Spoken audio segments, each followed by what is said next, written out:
जोहार नमस्कार। खबरें जो रहती हैं चर्चा में, खबरें जिस पर बातें होती रहती हैं, कुछ नवीनतम ताजा खास खबरों में से कुछ खबरों पर आइए नजर डालते हैं। देखिए झारखंड और देश दुनिया की बड़ी खबरें। पहली बात झारखंड की। झारखंड में मौसम ने अचानक करवट ले ली है।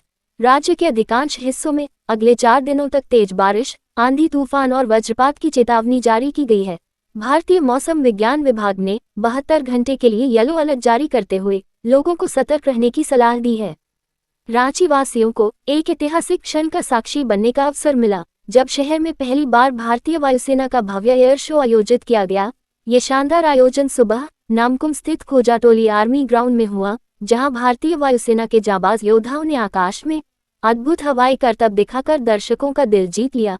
एयर शो के दौरान सुरक्षा को सर्वोच्च प्राथमिकता देते हुए जिला प्रशासन ने कुछ विशेष दिशा निर्देश जारी किए थे। उपायुक्त मंजुनाथ भजंत्री द्वारा स्पष्ट रूप से कहा गया कि आगंतुक किसी भी प्रकार का खाद्य पदार्थ साथ न लाएं, ताकि पक्षियों को आकर्षित होने से रोका जा सके और एयर शो की गतिविधियों में किसी प्रकार की बाधा न उत्पन्न हो। इस आयोजन ने न केवल रांची के नागरिकों को रोमांचित किया, बल्कि युवाओं में वायुसेना के प्रति प्रेरणा और गर्व की भावना भी जागृत की। JSSC CGL परीक्षा के प्रश्न पत्र लीक मामले में फंसे IRB के 6 जवानों पर किसी भी दिन गाज गिर सकती है। पुलिस महकमा अब आरोपी जवानों पर सख्त रुख अपनाने की तैयारी में है। मामले की गंभीरता को देखते हुए झारखंड के DGP अनुराग गुप्ता ने त्वरित कार्रवाई करते हुए झारखंड सशस्त्र बल जैप के DIG को पत्र भेजा है। इस पत्र में उन्होंने भारतीय संविधान के अनुच्छेद 311 के तहत इन 6 जवानों को बर्खास्त करने का निर्देश दिया है। सरायकेला खरसावां जिले के उपायुक्त रवि शंकर शुक्ला को प्रशासनिक सेवा में बेहतरीन योगदान के लिए प्रधानमंत्री पुरस्कार से सम्मानित किया जाएगा। 21 अप्रैल को उन्हें नई दिल्ली के विज्ञान भवन में आयोजित कार्यक्रम में PM मोदी पुरस्कृत करेंगे। आकांक्षी प्रखंड में कार्यक्रमों के बेहतर क्रियान्वयन की वजह से उनको इस पुरस्कार के लिए चुना गया है।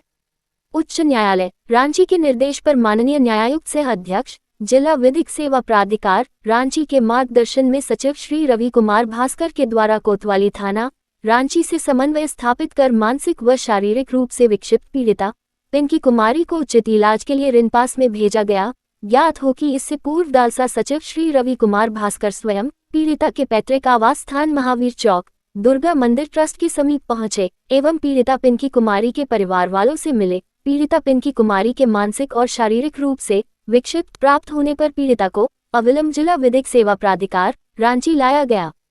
कृषि पशुपालन एवं सहकारिता मंत्री शिल्पी नेहा तिर्की ने बेड़ो और इटकी प्रखंड कार्यालय परिसर में लाभुकों के बीच राज्य सरकार की योजनाओं का वितरण किया। इस मौके पर मंत्री शिल्पी नेहा तिर्की ने कहा कि राज्य में गठबंधन वाली सरकार योजनाओं को जाति, धर्म और भाषा के आधार पर नहीं बांटती, बल्कि जरूरतमंद लोगों को योजनाओं का लाभ देने और लोगों के आंसू पोंछने का काम करती है। शिल्पी नेहा तिर्की ने कहा कि सरकार का लक्ष्य गांव के लोगों को मजबूत बनाना है। डॉक्टर शशिबाला सिंह को रिम्स का अंतरिम प्रभारी निदेशक बनाया गया है। संबंधित अधिसूचना जारी कर दी गई है। यहां याद दिला दे कि बीती देर रात रिम्स के निदेशक डॉक्टर राजकुमार को तत्काल प्रभाव से पद से हटा दिया गया था। संबंधित आदेश रात में ही जारी कर दिया गया था। इसमें कहा गया है कि डॉक्टर राजकुमार ने पद पर रहने के दौरान मंत्रिपरिषद, शासी परिषद और स्वास्थ्य विभाग के निर्देशों का पालन नहीं किया।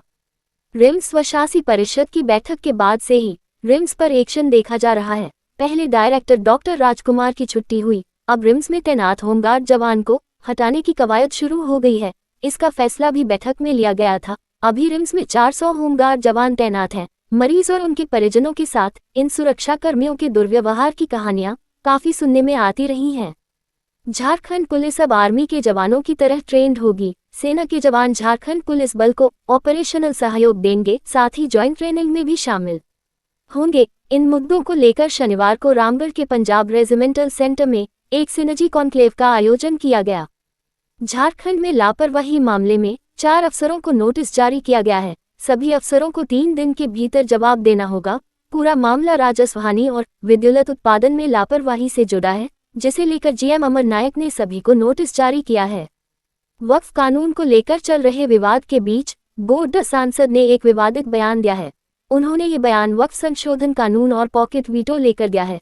सोशल मीडिया हैंडल पर पोस्ट कर उन्होंने लिखा है कि अगर कानून बनाना सुप्रीम कोर्ट का ही काम है तो संसद भवन को बंद कर देना चाहिए। हालांकि भाजपा पार्टी ने उनके बयान से किनारा कर लिया। इस पर किसी भी पार्टी नेता ने टिप्पणी करने से इनकार किया है। झारखंड हाईकोर्ट ने एक अहम फैसला सुनाया है। हाईकोर्ट ने बीमा कंपनी के दावों को खारिज करते हुए मुआवजा देने का आदेश सुनाया है।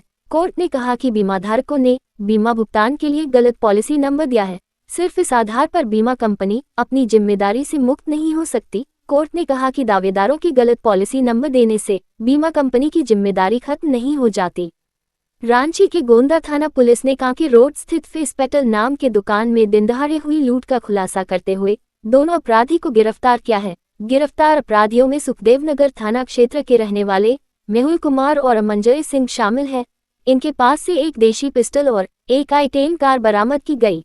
डीआईजी सह एसएसपी चंदन सिन्हा ने ये जानकारी मीडिया के साथ साझा की है। लूटी गई रकम के बारे में बताया कि उन लोगों ने दुकान से 11,500 रुपया लूटा था, जिसे दोनों ने आधा आधा आपस में बांटकर खाने पीने में खत्म कर दिया। सिमडेगा में एएसआई यानी सब इंस्पेक्टर स्तर के 21 अधिकारियों को इधर से उधर किया गया है। कई थानेदार भी बदल दिए गए हैं। इसको लेकर 2 अधिसूचना जारी की गई है। सिमडेगा पुलिस कप्तान की सौरभ के आदेश पर ये तबादले किए गए हैं। भारतीय जनता पार्टी के वरिष्ठ नेता एवं गढ़वा विधानसभा क्षेत्र के विधायक सत्येंद्र नाथ तिवारी ने लगातार हो रहे गोलीबारी की घटना को लेकर प्रशासन पर गंभीर आरोप लगाए हैं। विधायक तिवारी ने कहा कि प्रशासन द्वारा गढ़वा में आपराधिक प्रवृत्ति के लोगों को रेवड़ी की तरह हथियार के लाइसेंस बांटे जा रहे हैं। इसी का ये परिणाम है। अब कुछ खबरें देश दुनिया की। अफगानिस्तान तजिकिस्तान बॉर्डर के पास की धरती पर शनिवार को भूकंप के झटके महसूस किए गए। रिक्टर स्केल पर इसकी तीव्रता 5.8 मापी गई। भाजपा के सीनियर लीडर दिलीप घोष ने महिला मोर्चा की एक नेत्री के साथ शादी रचा ली है।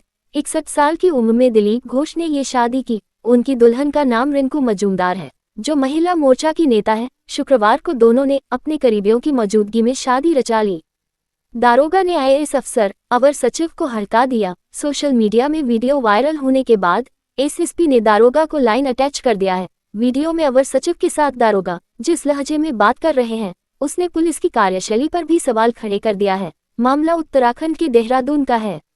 उत्तर प्रदेश के बदायूं जिले के दातागंज क्षेत्र से एक चौंकाने वाला मामला सामने आया है, जिसने न सिर्फ एक परिवार को तोड़ दिया, बल्कि समाज में रिश्तों की पवित्रता पर भी सवाल खड़े कर दिए हैं। यहाँ एक महिला अपनी ही बेटी के ससुर के साथ भाग गई।